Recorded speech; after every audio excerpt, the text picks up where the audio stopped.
की माझ्या स्तरातल्या कुठल्याही त्यांच्या नेत्यांनी माझ्यासोबत महिला विधेयकाच्या संदर्भात ओपन डिबेट करावी। आधी झाल्या क्रोनॉलॉजी पुरी आली पाहिजे की भारतीय जनता पक्षाने आम्हाला बोलून आधी काय सांगितलं, नंतर काय झालं, याच्यात किती तफावत आहे, किती अंतर आहे, या सगळ्या गोष्टी घडलेल्या आहेत आणि त्यांनी स्वतःला एक स्तर, स्वतःची एक लेवल स्वतःच सांगितलेली आहे। ती कोणती?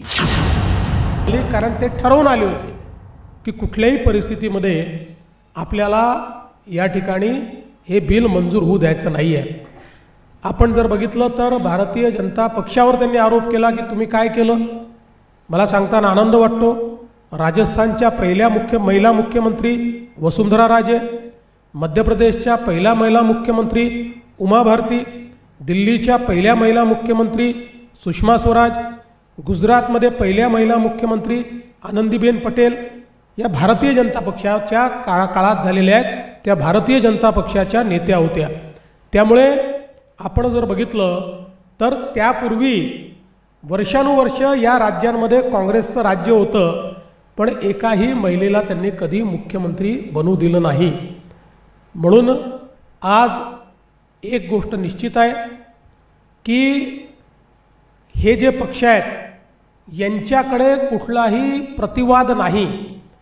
मी तर आज त्यांना ओपन चॅलेंज देतो, ओपन चॅलेंज, की माझ्या स्तरातल्या कुठल्याही त्यांच्या नेत्यांनी माझ्यासोबत महिला विधेयकाच्या संदर्भात ओपन डिबेट करावी। ओपन डिबेट फडणवीसांना रिस्पॉन्स दिला की तयार आहे, मग त्यांच्याकडनं काही रिस्पॉन्स आला का नाही? मला काय माहिती नाही बाई, ते तुम्हालाच माहिती असेल। पण माननीय मुख्यमंत्री या राज्याचे कुठेही कधीही जर आम्हाला चर्चेला बोलवलं तर अतिशय विनम्रपणे माननीय मुख्यमंत्री बोलतील, तिथे आमची बाजू मांडायला आम्ही जाऊ। माननीय मुख्यमंत्र्यांनी त्यांच्या सोयीने वेळ द्यावा, कारण आम्ही सगळेच दिल्लीमध्ये होतो। दिल्लीमध्ये काय घटना झाल्या, काय चर्चा झाल्या, काय घटना आधी झाल्या, क्रोनॉलॉजी पुरी आली पाहिजे की भारतीय जनता पक्षाने आम्हाला बोलून आधी काय सांगितलं, नंतर काय झालं, याच्यात किती तफावत आहे, किती अंतर आहे, या सगळ्या गोष्टी घडलेल्या आहेत आणि खुला वादविवाद करण्यात तयार आहे। मुळात त्यांनी त्यांचा स्तर कोणता हे कळवायला पाहिजे ना। त्यांनी स्वतःला एक स्तर, स्वतःची एक लेवल स्वतःच सांगितलेली आहे। ती कोणती? की मला ह्या लेवलचा माणूस चाल। आता त्यांनी त्या लेवलची माणसं किंवा ती लेवल काय आहे, आता भारतीय जनता पक्षामध्ये काय लेवल आहे मला माहीत नाही, आणि ते भारतीय जनता पक्षामध्ये कोणत्या लेवलला आहेत। देशामध्ये मुख्यमंत्री खूप आहेत। भजनलाल शर्मा नावाचे एक मुख्यमंत्री आहेत, सैनी नावाचे एक मुख्यमंत्री आहेत, मध्य प्रदेशला अजून कोणते मुख्यमंत्री आहेत नावच माहीत नाहीत मला। गुजरातच्या मुख्यमंत्र्याचं नावच माहीत नाही। काल विचार करत होते गुजरातला कोण मुख्यमंत्री आहे। असे सगळे मोदींनी किंवा शहाने नेमलेली माणसं आहेत, त्याच्यामुळे लेवल कळत नाही। शरद पवार असतील तर फडणवीस बोलतील, पण राऊतसाहेब एक आहे की उत्तर प्रदेशानंतरचं सगळ्यात मोठं राज्य महाराष्ट्र आहे आणि महाराष्ट्राच्या मुख्यमंत्र्याला केंद्रात एक वलय आहे। 100% महाराष्ट्राला वलय आहे। महाराष्ट्र आमचे बाबासाहेब भोसले होते मुख्यमंत्री, त्यांना खूप वलय होतं, माहिती आहे का तुम्हाला?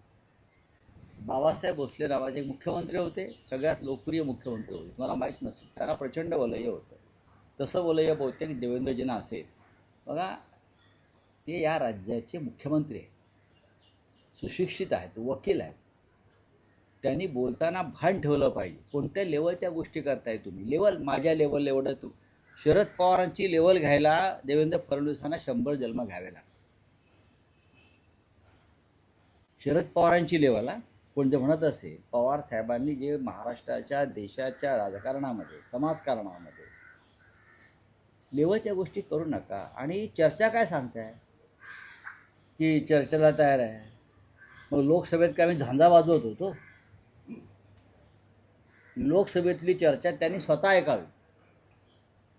लोकसभेत झालेली चर्चा या विषयावरची आणि त्या चर्चेनंतर नरेंद्र मोदी आणि अमित शहांची उडालेली फफ ते पाहावं। पराभव झाला आहे एका बिलाचा, ते बिल महिला आरक्षणाचं नसून डिलिमिटेशनचं आहे।